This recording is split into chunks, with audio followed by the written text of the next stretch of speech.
We earn a steady paycheck, yet constantly feel like we are running out of money.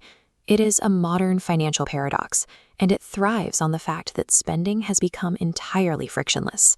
Every credit card swipe functions as a third-party loan. The bank pays the merchant on your behalf, and you sign a legally binding contract to repay that debt later. Behavioral economists point to a concept called the pain of paying. When you hand over physical cash, your brain registers a tangible loss.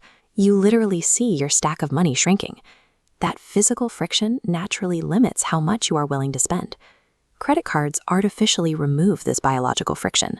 You hand the plastic card to the cashier, and they hand it right back. Your wallet does not get any lighter. The immediate sensation of loss is entirely erased.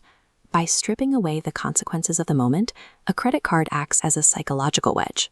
It separates the immediate joy of acquiring an item from the eventual pain of paying for it, creating an illusion of wealth that your brain readily accepts. Researchers at the MIT Sloan School of Management wanted to understand exactly how this digital illusion manipulates human biology. They placed consumers inside fMRI machines, monitoring their neurological activity at the exact millisecond they made a purchasing decision using a credit card. The MIT study revealed swiping a card triggers intense activity in the striatum, the exact same neural pathway exploited by casino slot machines. The brain registers a massive spike in anticipating pleasure, completely ignoring the item's actual price tag. The card is a neurobiological accelerant. Every time you use it, you condition your brain to chase the chemical hit of the swipe, entirely divorced from the reality of your actual bank balance. Weeks pass. The dopamine hit from the purchase fades. The coffee is long gone. The clothes are sitting in the closet, and the monthly statement finally arrives in the mail. At the top of that statement is a highly prominent number, the minimum payment. For a consumer staring down a large balance, that small number feels like a lifeline, offering a manageable way to keep the account current. In reality, minimum payments cover just 1 to 2% of the principal. The rest goes to interest. At 17%, paying the minimum on a $1,000 balance takes 9 years, costing over $850 in interest alone. The minimum payment serves as mathematical bait, specifically calibrated to keep consumers paying for years on purchases they have already forgotten. When you open a credit card, you are granted a grace period. This is a standard window, usually 20 to 30 days, where your new purchases accrue zero interest, as long as you paid your previous month's balance in full. Look at this calendar. The moment you decide to carry a balance, your grace period is instantly revoked. With it gone, every new transaction, gas, groceries, a morning coffee, becomes an immediate high-interest loan from the exact second you swipe.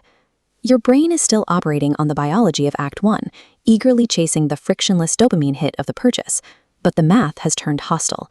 Every swipe is now exponentially more expensive than the price listed on the receipt. By combining the revocation of the grace period with the illusion of the minimum payment, the system traps consumers in a perpetual loop, forcing them to pay interest on top of interest. Zooming out to the national level, the data shows that roughly 47% of American cardholders carry revolving debt from month to month. Widespread, long-term debt functions as the primary intended outcome of the current credit system's design. The massive profit margins of the credit card industry rely almost entirely on users falling into this minimum payment trap. The entire infrastructure is built to siphon wealth passively, month after month. Breaking the neurological conditioning requires a strict behavioral shift. You have to treat your credit card exactly like a debit card. Only make a purchase if you currently hold the equivalent cash in your checking account.